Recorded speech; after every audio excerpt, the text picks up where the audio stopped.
প্রত্যেকটা যুদ্ধে যদি কারুর অবদান সবচেয়ে বেশি হয়ে থাকে তা হচ্ছে আমাদের সেনা। অনেক সময় নিজের দেশ ও মানুষদের বাঁচানোর জন্য হাসি মুখে নিজেদের প্রাণও বলিদান দিয়ে দিতে পারে তারা। কিন্তু আজ আমরা যাদের কথা জানবো তারা প্রাণ দিয়ে দেওয়ার পরও জম্বি প্রায় অবস্থায় অদম্য সাহস দিয়ে নিজেদের এরিয়া ও দেশকে রক্ষা করে গেছে।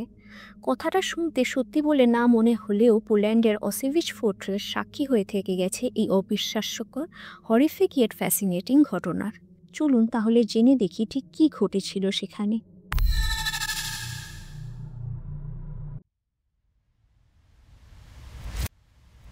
বছরটা 1915। তখন বিশ্বজুড়ে চলছে ওয়ার্ল্ড ওয়ার 1। 19th সেঞ্চুরিতে রাশিয়ান এম্পায়ার দ্বারা বানানো অসউইচ ফোর্ট্রেসে তখন মুখোমুখি যুদ্ধ করছিল অ্যালাইড পাওয়ারের রাশিয়া আর সেন্ট্রাল পাওয়ার্সের জার্মানি। ওই একটা ফোর্টকে দখল নেওয়ার জন্য 6 মাসের ওপর যুদ্ধ চলেছিল, ফেব্রুয়ারি টু অগাস্ট।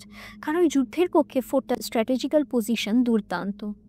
ফোর্টের মধ্যে দিয়েই চলছে একটা রেল লাইন যার দ্বারা সৈন্য ও আর্টিলারি সবসময়ই আসা যাওয়া করতে পারে, এবং পাশের বিয়ার্পসা নদীকেও ওই একই কাজে লাগাতো সৈন্যরা। আশপাশটা জলা জায়গা হওয়ার কারণে কেউ সহজে আক্রমণও করতে পারত না। সংখ্যায় কম হওয়া সত্ত্বেও আগের প্রত্যেকটা অ্যাট্যাককে বিঘ্ন করেছিল রাশিয়ান সেনা। এপ্রিল 1915 থেকে পরিবেশটা অনেকটাই শান্ত ছিল। কেউই কাউকে অ্যাট্যাক করছিল না, যে যার জায়গায় চুপচাপ ছিল। অর্থাৎ রাশিয়ান সেনা ফোর্টের মধ্যে ও জার্মান সেনা তারই আশেপাশে ট্রেঞ্চেসের মধ্যে। ট্রেঞ্চ আসলে ফোর্টের চারপাশে মাটি খুঁড়ে নালার মতো বানানো, যার মধ্যে সৈন্যরা থাকত।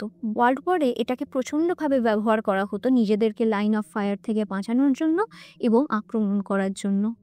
অসউইচ ফোর্ট্রেসের চারপাশে 7,000 জার্মান সেনা ওই ট্রেঞ্চেসের মধ্যে ছিল এবং কেবল 900 রাশিয়ান সেনা ওই ফোর্টকে রক্ষা করছিল। পরিবেশটা তখন এতটাই শান্ত ছিল যে যুদ্ধ চলছে, যে কোনো সময় অ্যাট্যাক হতে পারে সেসব জেনেও রাশিয়ান সেনারা খালি হাতে নদীতে নেমে মাছ ধরার চেষ্টা করত। কেউ ধারণাই করতে পারেনি কিছুদিনের মধ্যে তাদের ওপর ঠিক কী ঝড় বইতে চলেছে। লোকের মুখে এই গল্পটা শোনা যায় যে 3 অগাস্টের সকালবেলা নিজের মর্নিং ডিউটি পালন করার সময় মাত্র 21 বছর বয়সী সেকেন্ড লিউটেন্যান্ট ভ্লাদিমির কটলিন্সকি একটা অদ্ভুত দৃশ্য দেখে। কিছু উঁচু পদের জার্মান সেনা একবার নিচে ট্রেঞ্চের দিকে তাকাচ্ছে ও একটু পরে আকাশের দিকে হাত নাড়াচ্ছে ও সেই দিকে চেয়ে বসে আছে। এটা বলা বাহুল্য, মাত্র 1 বছর বয়সের এক্সপিরিয়েন্স থাকলেও নিজের সাহসিকতার জন্য ভ্লাদিমির সবার মধ্যে খ্যাত ছিল। আগের সবকটা যুদ্ধের সময়ই সে চার্জ ফ্রন্টলাইন থেকে সেনাদের মিট করত নিজের প্রাণের ভয় না করে, তাই এত কম বয়স সে অফিসার পদে ছিল।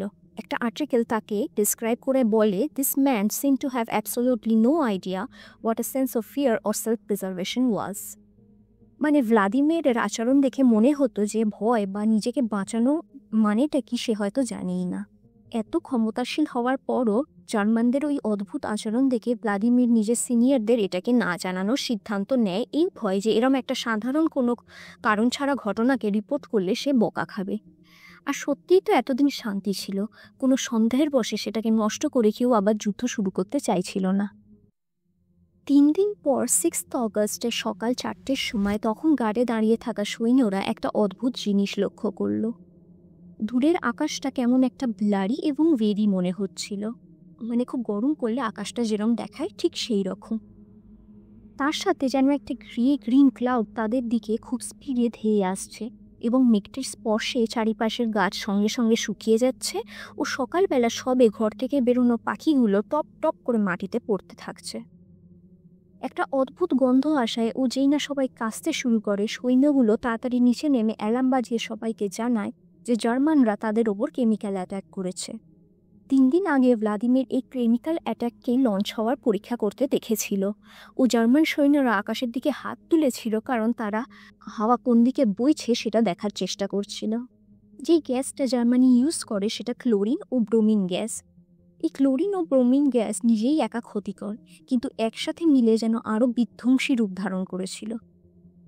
কেমিক্যাল ওয়ারফেয়ার সেরকম একটা চলেছিল না। সেই বছরই প্রথম এপ্রিল মাসে Germany Belgium large scale attack launch করে, তাই বেশিরভাগ সেনার কাছে গ্যাস আটকানোর মতো সরঞ্জাম ছিল না। জার্মানসরা জানতো রাশিয়ানদের কাছে গ্যাস থেকে বাঁচার মতো মাস্ক ছিল না, তাই ফোর্টটাকে ফাইনালি দখল নেওয়ার জন্য তারা এই পথ বেছে নেয়।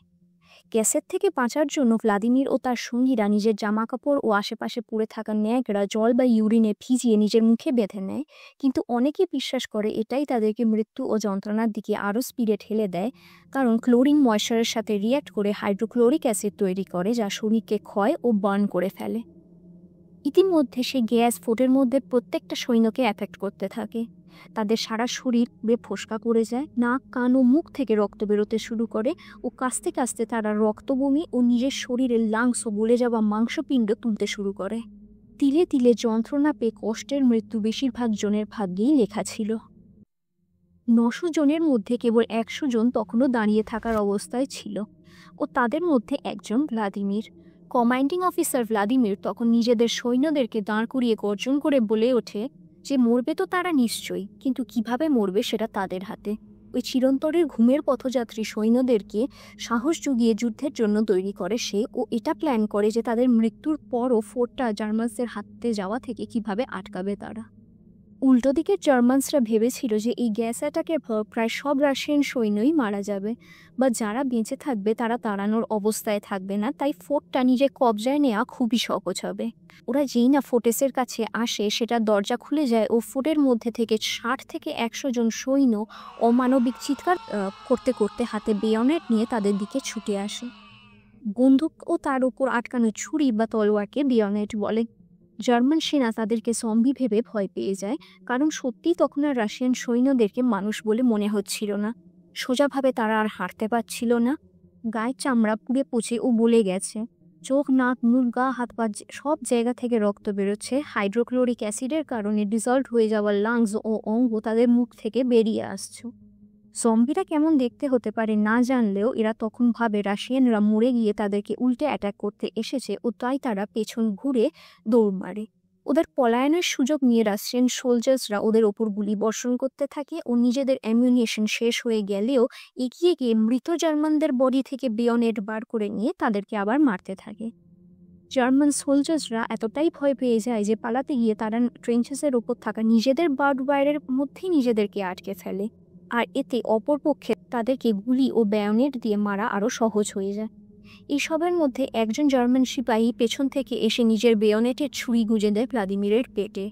তারা যে পিছিয়ে আসে সেটা না দেখানোর জন্য ভ্লাদিমির ওই জার্মান সোলজারের ওপর চিৎকার করে ওঠে ও নিজের মুখের কাশির সাথে উঠে আসা রক্ত ও লাংসের টুকরো থুতুর মতো করে লোকটার মুখে ছুঁড়ে মারে। সেটায় হতভম্ব হয়ে যাওয়ার সুযোগ নিয়ে ভ্লাদিমির নিজের ঘাতককে গুলি করে মারে। ভ্লাদিমির সেই দিনের সন্ধ্যেবেলা দেহ ত্যাগ করে ও স্টারমিন্সকি সেই যুদ্ধ চালিয়ে যায়। জার্মানসরা ভয় আর কোনো নতুন সৈন্য নিয়ে সেখানে আর আক্রমণ করতে আসে না। রাশিয়ানসরা জানতো জার্মানরা আবার অ্যাট্যাক করলে নিজেদের ফোর্টকে তারা আর বাঁচাতে পারবে না, আর তাই তারা ছাড়া ওই ফোর্টের ওপর অধিকার যাতে কেউ স্থাপন করতে না পারে তারা অস্পিক ফোর্টকে ভেঙে ও জ্বালিয়ে দেয়। এই গল্পটা বলার জন্য কেবল কয়েকজন রাশিয়ানই জীবিত ছিল, যাদের মধ্যে একজন স্টারমিন্সকি, যে ভ্লাদিমিরের পরও যুদ্ধ চালিয়ে গেছে, কিন্তু তারা কেউই সুস্থ জীবনে ফিরে যেতে পারেনি। স্টারমিন্সকি সারা জীবনের মতনই খোঁড়া হয়ে যায়, তার ডান পা বাঁ হাত কেটে বাদ দিয়ে দিতে হয় ও চোখের দৃষ্টিশক্তিও সে পার্শিয়ালি হারিয়ে ফেলে। কিন্তু এদের কারোরই বলিদান বৃথা যায়নি। জার্মানসরা ফোর্টটা নিলেও সেটা আর তাদের কাজে লাগেনি, কারণ কেবল একটা ধ্বংসস্তূপই অবশিষ্ট ছিল। ভ্লাদিমির কটলিন্সকিকে রাশিয়ার হাইয়েস্ট মিলিটারি সম্মান দেয়া হয় অর্ডার অফ সেন্ট জর্জ দিয়ে। আজও তাদেরকে বিভিন্ন গান, গেমস ও শর্ট ফিল্মের মধ্যে দিয়ে মনে রাখা হয় ও সম্মান দেয়া হয়। এই ভিডিওটা ভালো লাগলে ও এরম ভিডিও আরও দেখতে চাইলে লাইক এবং সাবস্ক্রাইব করুন।